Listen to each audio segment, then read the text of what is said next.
Hello, investors. It's Don Vandenbord, Senior Portfolio Manager with Revere Asset Management. Today is Monday, October 17th, 4:57 p.m. Eastern Time, coming to you from St. Augustine Beach, Florida, with tonight's Revere Market Insight video.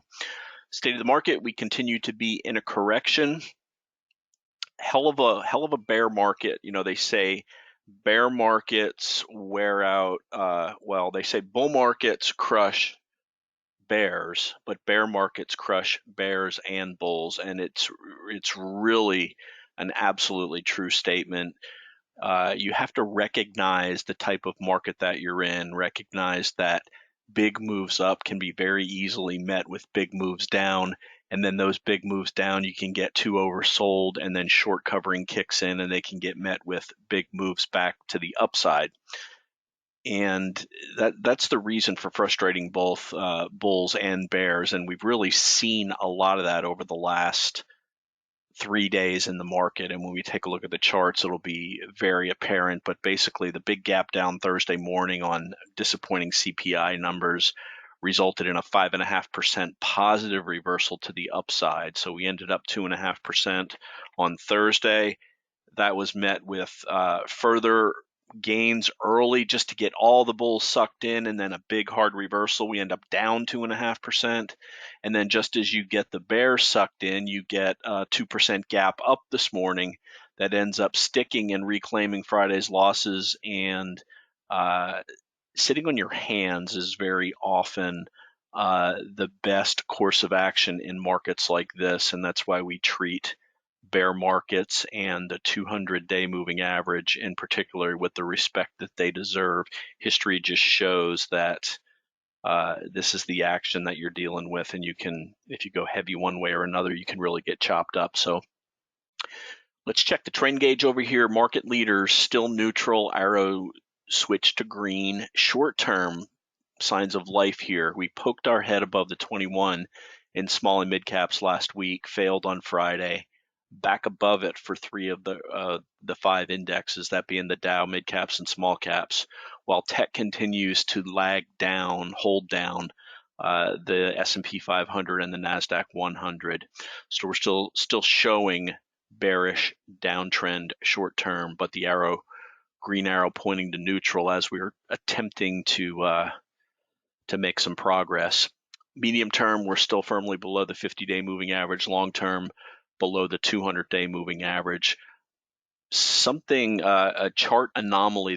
Usually the 50-day and the 10-week are considered synonymous, but there's over a 2.5% difference between where the 10-week is, it's lower, versus the 50-day. And the reason for that is so many weeks recently we've closed at the low of the week, and it has distorted. Well, so the bottom line is we'll catch up to the 10-week 2.5% before we'll catch up to the 50-day on the daily. So that's something we'll be keeping in mind to see if that provides resistance before actually getting to the 50-day would provide resistance. I'll bring up weekly charts if I can remember toward the end of this and point out what I'm talking about.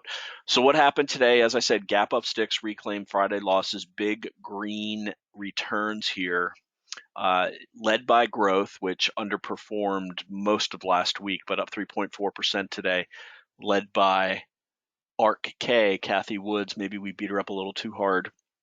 ARK K up over 7% today. So G6 up 3.44%. This is our in-house composite of 6 growth ETFs that helps us keep track of what's going on in the overall growth, mid-cap and small-cap growth environment. S&P 500 up 2.65%. NASDAQ 100 up 3.3. Dow up 1.9. Mid-caps up 2.8. Russell 2000 small-caps up 3.2.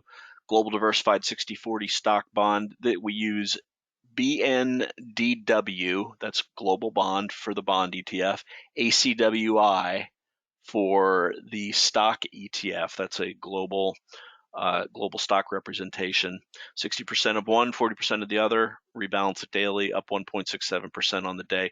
GROTECTION in-house, we were down fractionally today. We came into today basically flat. Pre-market, when I saw the gap up, I got rid of the remaining SPLG to lock in a gain on that.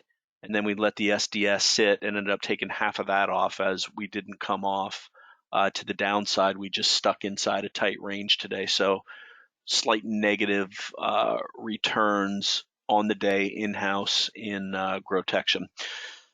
So let's get into the charts. Let's get into why we do what we do here at Revere. Let me quickly explain, bring up the S&P 500 as I always do to give here's the small cap 600, but I'm going to go with the S&P 500 on a daily chart. So we do trend following. That doesn't mean we do strict trend following, meaning we are all in broad asset classes and go stick strictly with longer term trends, which is really the definition of trend following according to the commodity trading advisors. But we do it across, we trend follow across 3 time frames and with leading stocks. So here you see the S&P 500. Our short-term trend indicator is the green line. That's the 21-day exponential moving average. Medium term is the red line. That's the 50-day moving average. Long term is the black line, the 200-day moving average. So when we're trending higher above all 3, we're as long in the market as we comfortably can be. We start to go sideways. What will happen is some things will start to lag, some stops will get hit, it'll naturally take us out of the market. But if we start to really go lower, new buys will stop working. In fact, we won't be getting good entry points on anything. We'll notice the slopes of the medium term and the short term line start to roll over like they did in mid-January, and we will really be lightening up. And then if we break below the 200-day moving average, we'll be out of the market or hedged and looking for some short-term signals to guide us on a re-entry. So that's how we handled the beginning of this year. We chopped around quite a bit. Things changed on April 21st when the slope of the 200-day moving average rolled over. We failed to get back above the 200. We had a very harsh leg down, followed by a sharp rally, followed by another tight leg down. We're like 8% lower now on a re-entry versus the 200-day moving average than when it rolled over up here, and about 6% versus when we first broke it. So that's part of the advantage to getting out of the way and avoiding these big drawdowns, is that you wait for price to catch up with the various moving averages to get your signals to get back in, and you can very often re-enter lower. It's not absolute, but it's going to happen here. It didn't happen with COVID because it was such a sharp correction and then sharp recovery. But with this being 10 months long now, this bear market, as the lines come down, we'll get through them sooner, and those will be our buy signals to re-enter, providing leading stocks are cooperating. So you can see here what we did the last 3 days. Here's the big undercut, the fake follow through Friday morning, and then harsh reversal, and then today the gap up and a tight range. Let's take a look at this on a 5-minute chart. It'll be more obvious. So here's the big gap down on CPI. That's it. It was bought immediately. Harsh squeeze higher and then trend higher into the close. Follow it up Friday morning with another gap up, sold off within the first 15 minutes, and then we just trended lower all day. This was a tough day for anybody that was getting excited about what happened the day before. And just as I said, when you get everybody bearish again, we get a gap up this morning, and that gap up was the low of the day. The rest of the day traded inside the opening 60-minute range, which is rare, but it just means that the market is coiling for a move in one direction or the other. Markets can only do one of 3 things: that trend higher, trend lower, or consolidate, preparing for the next trend up or trend down. We did get back above the ADMA, so that's a positive. We're below the declining 21-day exponential moving average. That's a negative. Same situation for the S&P as we're seeing on the NASDAQ 100, above the 8. Same action the last 3 days, still below the 21. Let's go to the Dow, which has been trading. It's less volatile. We know that. We talk about, I said the Dow. Let's go to the Dow, not the S&P. So it trades tighter, less volatile, and it's been leading lately, which is typical. When in a down leg, you lose less in the Dow.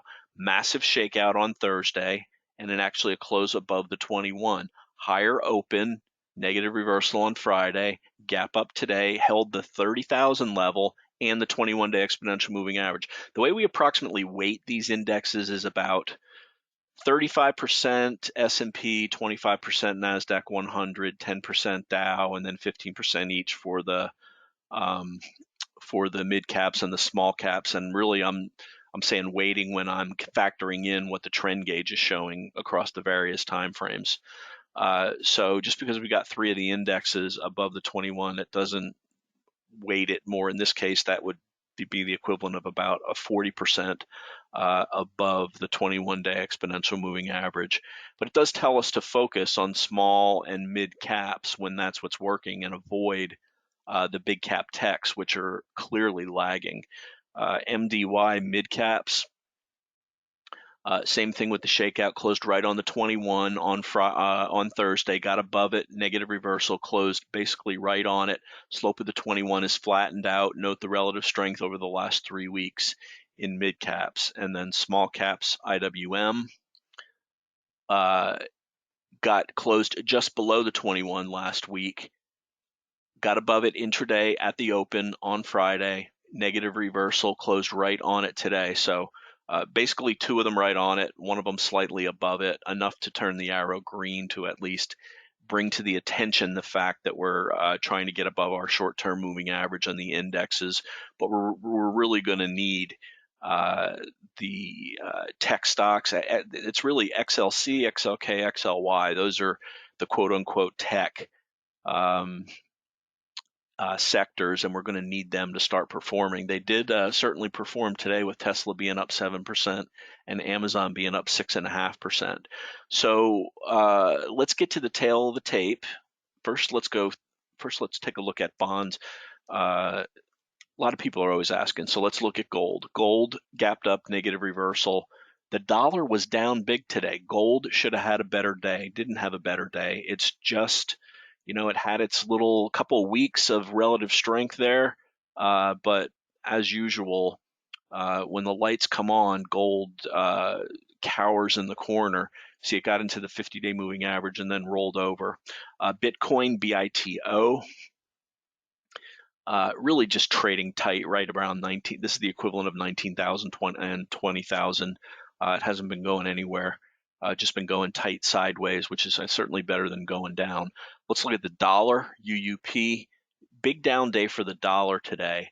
In fact, lower than Thursday, which should imply that stocks should be higher than Thursday. They aren't quite, but a 1% down day is a pretty big move for the dollar. It's on the 21-day exponential moving average. So this big move in the dollar really started back here in mid August, and that's when the indexes started to roll over.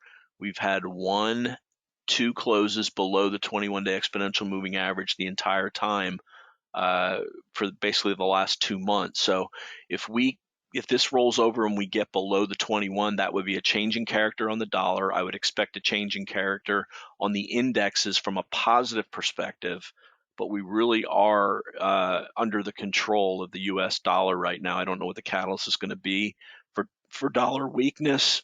Certainly there aren't stronger currencies in the world, but money tends to flow oddly sometimes and not what you'd expect. So there's the dollar. Let's look at long-term bonds. TLT making new lows. Let's look at the yield on the 10-year. TNX making new highs or closing right at new highs. So bonds were mixed today. So bonds not lagging the way the dollar has been. So at least we got that going for us, which is nice. So there are the majors, the major charts that we want to keep an eye on. Let's now take a look at the tail of the tape, and then we're going to take a look at a couple of individual charts. So headwinds haven't changed, the macro headwinds.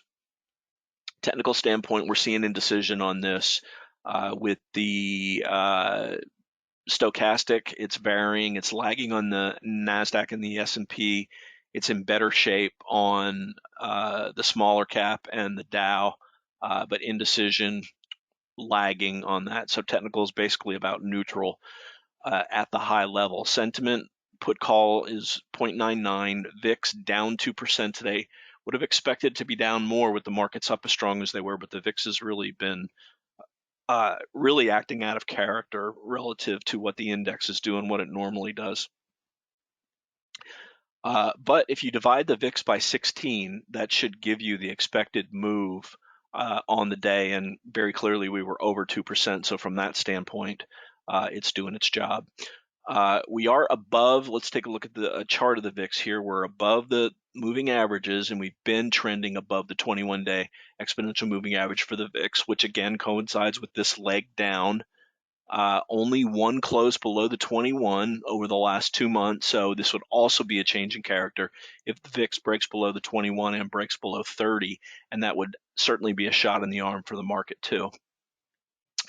And also tomorrow is day 4 off the low in the S&P and the NASDAQ 100, which means it's the first day that we can have a true follow-through day by the O'Neill discipline.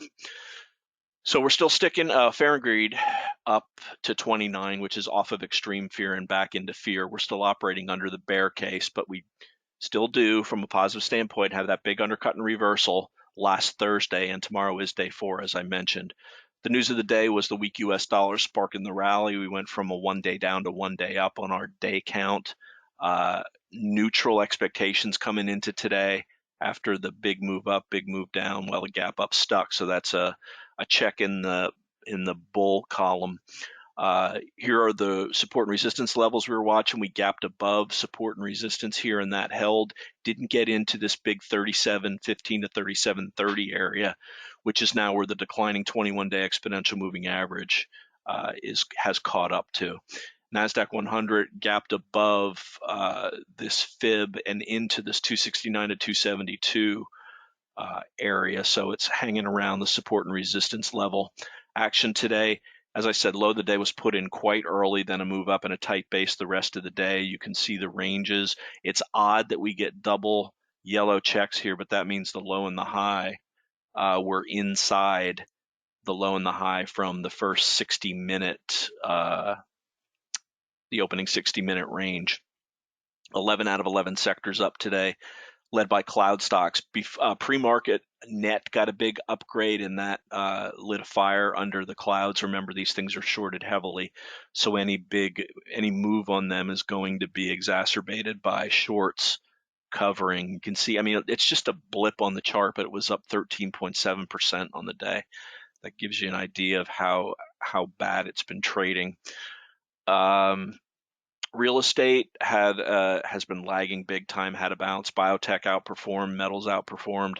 As I said, the dollar strong, the managed futures ETFs lagged. I'm sorry, the dollar down 1.02% today. The CTA managed futures lagged, and gas and oil were down. Really not a good day for commodities, despite the fact that the dollar was down. Focus coming into today, the one stock that we own is HLIT. Energies, financials, and healthcare have been outperforming over the last couple of weeks. We're going to take a look at these index charts, and you can see that. And then, of course, we're watching the indexes versus the 21E. So changes today, I talked about selling, taking advantage of that pre-market gap. We got out of our SPLG, which is what we bought on Thursday, sold half on Friday, sold the rest today, sold half of our hedge as the market stayed strong. And we bought some T-bills today. Haven't done this before, but trying to get a little bit more yield for the cash that's just sitting idle. We tried VTIP for a while. Sounds great. Short-term, inflation protected bonds, but we got out of it when really what it was ended up. If you look at the chart of any bonds, they look terrible. They have all year. This was the only one that had a better return year to date than the yield.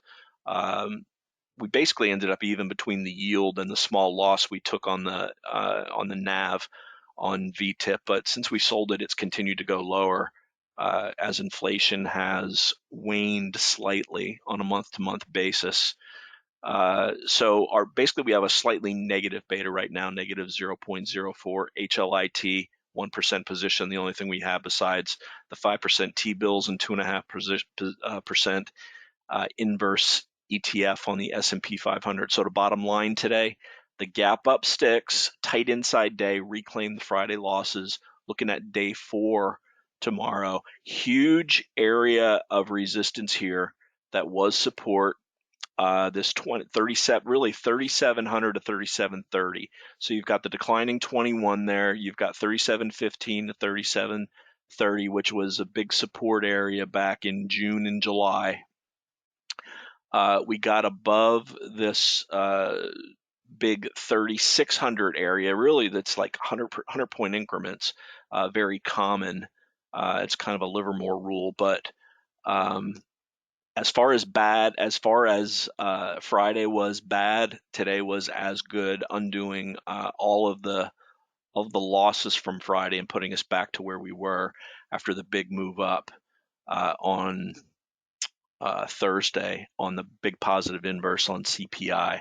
And again, when you get bad news and the market acts good, you got to pay attention to it, because every market rally will start with a short covering bottom, and then you just got to see where it goes from there. So what we want to do now is isolate the relative strength on the 11 spider sectors and show why we've been focused on energy, financials, and financials really because of the positive reaction to the bank earnings that we've seen late last week and early this week. So here's basic material. So really what you want to do is we're looking at the slope of the line of the relative strength. There are some of these sectors that track the S&P 500 very closely. When they get out of whack and normally start trending much higher or much lower, it's something to pay attention to. But basic materials is one that kind of tends to trend sideways along with the S&P. Energy is one that clearly does not in any way, shape, or form stick with the trend of the S&P 500, and it's why we're willing to take some energy longs while we're in a bear market.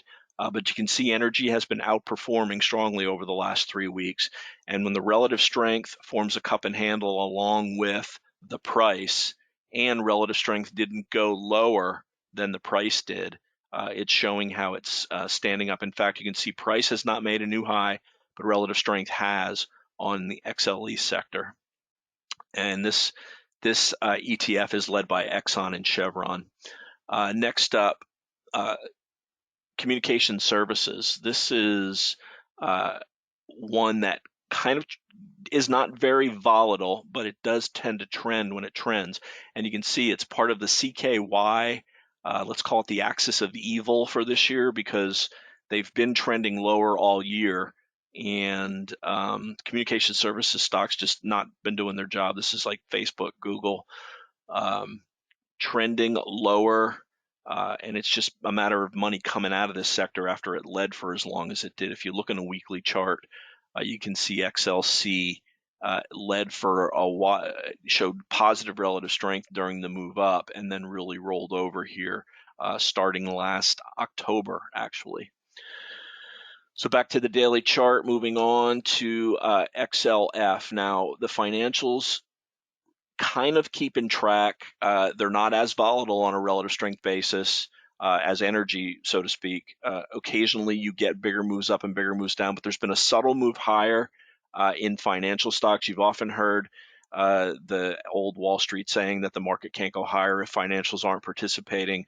Well, they have been participating on a relative basis for about the last 2.5 to 3 months. And then let's take a look at some bank charts from last week. Really, what you're seeing is a big move up on Thursday along with the market, not really giving it back on Friday, and then a further move higher today, all on volume. So you've got Bank of America there, Citigroup, same thing, JP Morgan. Same thing. We've got Goldman Sachs reporting tomorrow. Morgan Stanley is one that bucked the trend and really had a bad earnings report. But if you've been listening, my favorite bank stock is MTB. They report in 2 days. This is just a nice tight setup with massive relative strength. That's what even got me looking at the financials in the first place, and then seeing the subtle relative strength and the positive reaction by some of the big banks has certainly been a help. Let's look at Wells Fargo. they reported too, and also had the big 3-day up move. So several of the big banks behaving. Here's Goldman Sachs. We want to see how that acts tomorrow. Really kind of did have the 3-day move up, but this one's a little bit different as it's an investment bank, not necessarily a money center bank, although they are trying to provide more consumer-based products. So back to XLF. So what's up next? XLI. This is one that is a little choppier. Has been trending a little bit better over the last couple of weeks. And then you got XLK, which again, trending lower, tech lagging. We went sideways here for a while, overall kind of lagging down here, but not doing its job, not showing relative strength since the peak. And tech led this leg down after it did show relative strength during the leg up. XLK, it's very typical for that to do that. Staples have been all over the place. They're not defensive. They underperform during bull markets. They're supposed to outperform during bear markets. This didn't look like outperformance here, especially 2 weeks ago before we had this recent bounce. They just got hammered. Real estate usually sticks in line with the S&P 500, but it's been lagging badly. You know, Danny's been talking about a real estate short, and we are looking for opportunities with that. DRV is the ETF that we'll use if we decide to do that, but certainly saw with the move in interest rates higher over the last couple of Fed meetings, how real estate really has not been looking too good over the last 4 or 5 weeks. XLU, again, not consistent with what the S&P does. There's times when it outperforms, there's time when it underperforms. Big period of outperformance here during the move up, big period of underperformance over the last 4 weeks. Healthcare. Now this also, it trends, but it doesn't trend violently. And you can see how healthcare has been trending higher over the last 2 months.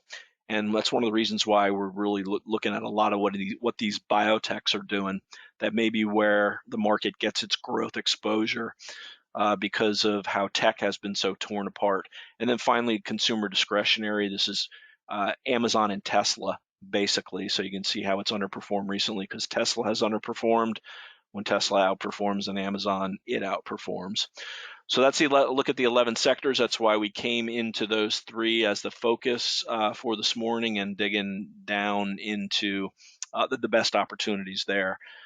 Doesn't mean that we'll ignore some of the growthier sectors like tech if something acts well. For example, HLIT, as I've said, is our only holding right now, acting very well, continues to trend higher, riding the ADMA. There aren't too many charts that look like this. So that's going to wrap it. As always, love to hear from you. You can email me, don@revereasset.com. You can also email dan@revereasset.com. If you have any questions, he's our president and he's a CFA and he's Mr. A to Z when it comes to all things financial. Or you can call us at 855-REAL-WEALTH. That's 855-732-5932. Remember, it's not how much you make, it's how much you keep. I didn't show my favorite chart, but you know I'm not going to close the video without showing it. This is why we're so passionate about protecting people's retirements, protecting their accounts. You take care of the drawdowns, and the returns higher when the market gets in a bull cycle will take care of itself because you'll be compounding from a much higher asset base than if you suffered some of these big losses. We think we've proven we can get out of the way of them and get back in when we need to. And if you're interested in this approach, give us a shout. And I'm not sure what's with my voice today, but guess it's time to wrap it. So finishing Monday, wrapping up Monday, 5:26 p.m. Eastern time now. This is Don Vandenbord reminding you it's not how much you make in the markets, it's how much you can keep. Thanks for listening and have a great day.